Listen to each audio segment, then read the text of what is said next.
Hello, folks. I'm still busy with the audiobook. I think it's going to take me another week.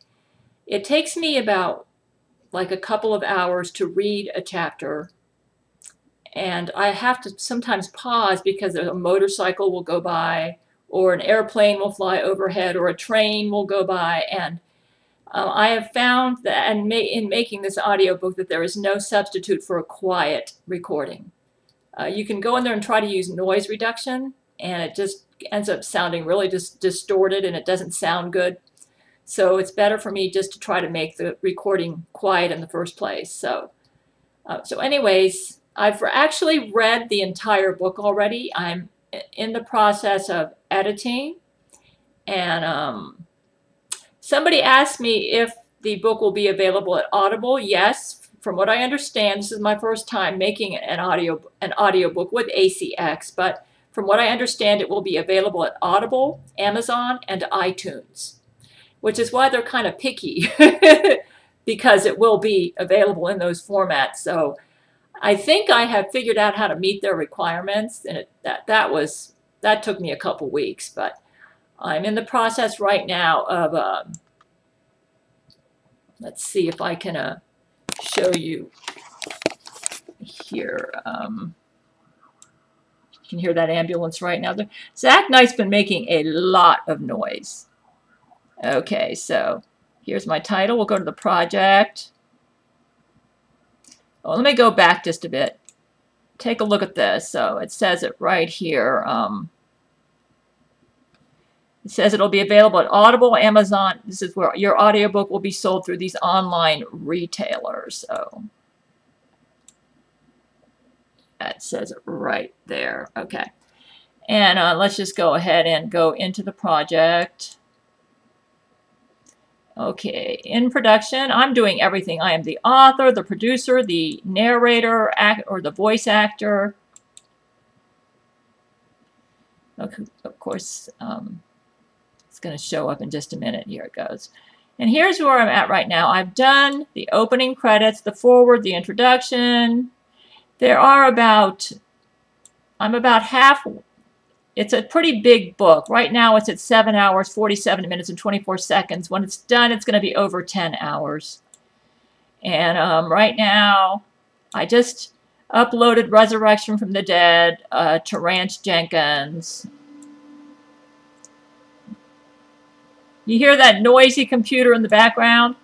When I make a recording, there it is, noisy computer. And here's something that I use to, I will actually put this on top of, I record on top of this. I'll put the microphone right there. I'll put the microphone right there. Then I will I will actually speak through this, and it kind of muffles some of the mouth sounds. So these are some tricks that I've learned. So it just, anyways, I did this yesterday. What I've discovered is it's best to have a good file to work with. And Resurrection from the Dead, Terrence Jenkins. Terrence ended his Skype with Gail. Here's the one I did the day before. Zack Knight's New Cocky on Canada. Zack Knight's New Cocky on Canada. Anyways, I have more chapters to do. Today I'm going to try to do Jesus Christ Executes Zack Knight chapter. And then I will be doing a dildo for Gail, which is a pretty long chapter about when my men gave me the dildo and how Zack Knight has taken advantage of that to make me appear like I'm a, like I'm a pornographer. And then after that, the next chapter that I will be uploading, I already have the retail audio sample up. That's basically the my last YouTube video where I talked about Brent Spiner's clone. Okay, so I have to do the closing credits. That'll be easy, and then so I predict about a week or so I'm going to be finished. I've read the whole book, so right now I'm working on editing what I do is I make a recording, then I edit. That is, like, if I make all the mistakes I make, I go in and fix that to the best of my ability. Sometimes I have to actually dub in some parts and reread it again into the file, and it's editing. Then I master the file, which means I bring it up to ACX's requirements. So let me just put me back here so you can see me here.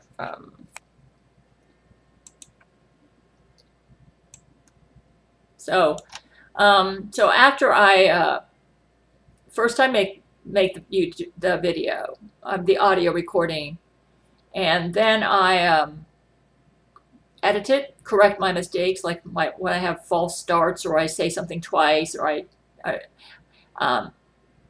and then I master it. Mastering is basically when I make sure it has the volume requirements, it's at the decibel level that ACX requires. They want between -18 to -23 decibels. They don't want, it's kind of complicated. If you go to acx.com or do a search under ACX submission requirements, they list them all out. I think I figured out how to do it, and I've managed to do it with my webcam microphone. The trick is, more important than the microphone is your room. And I take my computer and I put it into another room and shut the door because it makes a lot of noise, and that noise actually gets heard on the recording. Another thing I do is I turn off the refrigerator. I turn off the air conditioning unit. And then I read and I concentrate on being an actress, getting into character and reading my parts like an actor. So I'm basically using acting skills as I read. I've discovered another side benefit to making audiobooks, and that is I catch all my typos, all my mistakes in the written version that I missed. And you can try, and I can read a written version and miss stuff that I will catch as I read it. I catch some of my writing errors too. I actually did a pretty good job of writing Jesus the Eternal Bridegroom, and as I read it, I didn't catch too many writing errors. I did a really good job writing it. But for my next project, which is going to be the Vladimir Putin story, in the Vladimir Putin story right now, I'm dabbling with first-person point of view, which I'm going to use on myself and Vladimir. So we're going to have I'm going to have two first-person point of view characters telling the story, me and Vladimir, and I'm going to right now I'm setting it up so it's going to be like I'm trying to bring something fresh to my readers. Okay, when I wrote Silver Skies, that was a character story.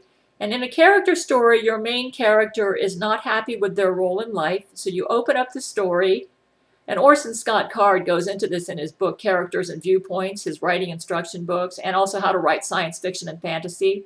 And I kind of read those books, even though I'm writing nonfiction, because my nonfiction is set up like science fiction and fantasy. And I greatly respect Orson Scott Card as a writer, and I follow a lot of his writing instruction. So a character story, there are four kinds of stories out there. You have the character story, the idea story, the event story, and the milieu story. Wizard of Oz was a milieu story. I'm not sure I'm pronouncing that right. A milieu story is one where the primary emphasis is on the setting of the story, or the place where the characters roam through. So Wizard of Oz was all about the land of Oz. And so once Dorothy had discovered all the land of Oz, the story was over. It's about the characters going to a different place and what they learn from that place and what they bring with them from going to that place. That's a milieu story. I'm not really too much into writing those kind of stories. I'm really big into character and event stories. But sometimes I enjoy a good mystery too. They say you should write like what you like to read or like the kind of movies you like to watch. And I always write my stories like as a movie in my mind. So Silver Skies, my first novel, was a character story. And I've noticed the people that are criticizing it and saying it's boring are obviously people who do not like character stories. A character story is one where the main character is not happy with their role in life. They could be stuck in a cold marriage. They could be in a job they hate and they want to get out. They feel frustrated in their job. In my story, my main character was stuck in a cold marriage and other things. And the whole book was his attempt to find a new role where he could be happy. And it was a very difficult decision for him to make. He had to basically change his religion. it entailed changing his religion. It entailed facing rejection from those in his family and religion who would not accept the choices he would have to make. And so it was a very hard choice for him to make. And also, it entailed his conscience. He wasn't sure which God, the God of Christianity or the God of Judaism, was the one who was right. And he had to work all this out, and the whole book was about that. And at the same time, he was dealing with the Antichrist in the background, trying to sabotage his true love. And there are overtones into my real life story there. And that was a character story. And it was made into a Steven Spielberg production starring Matthew McConaughey, only shown at independent film festivals. So, you know, a lot of people criticize my writing saying that I'm crazy, but you know what? I may be crazy, but I haven't changed my story in over 20 years.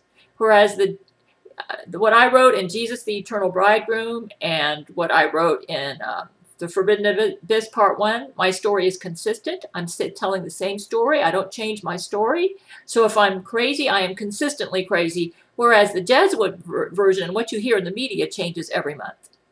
They had to change their story because they're lying and not telling you the truth. Okay, Jesus the Eternal Bridegroom was primarily an event story, which is about a disorder that needs to be corrected. And that's kind of the Thornbirds by Colleen McCullough was kind of set up that way. I think that was an event story. The disorder in that one was a whole family who could not get rid of this tendency they had to feel like they always had to be a sacrifice, where they wouldn't be true to their hearts, and they always felt like they had to sacrifice their hearts on the altar instead of being true to their hearts. That was the disorder. And it was solved at the end when Justine married the man she loved. See, Maggie and Ralph didn't do that, so that they were part of the disorder. So the disorder in my book, Jesus the Eternal Bridegroom Part One, was the Jesuit order in the background, thinking they had the right to get into the personal lives of the characters and ruin their love life and ruin their sex life, and basically in their goal to take over the universe, how they interfered with the rights of lovers. And that was a big disorder. It still is a big disorder. And that was the disorder. And it was solved at the end of the book when Brent Spiner accepted Christ, because he's the only one who can fix that disorder. And then Jesus the Eternal Bridegroom was, again, like character story, like Silver Skies, and a very strong event story, too. And that Brent Spiner, my main character, is also a true story. The disorder was he couldn't be true to his heart, and he had to live a charade, a facade that was killing him, that almost made him want to kill himself. And Jesus the Eternal Bridegroom goes into his struggles and how he dealt with this facade and how he overcame his depression. And of course, Jesus Christ played a key role in that. And there's very strong Jesus Christ presence in Jesus the Eternal Bridegroom. The next book I write is going to be primarily mystery suspense. I've decided I'm going to tackle the same story but from a different angle. And I'm going to let the detective or the spy, the main character, be Vladimir Putin, as he's trying to figure out who murdered his wife Larissa.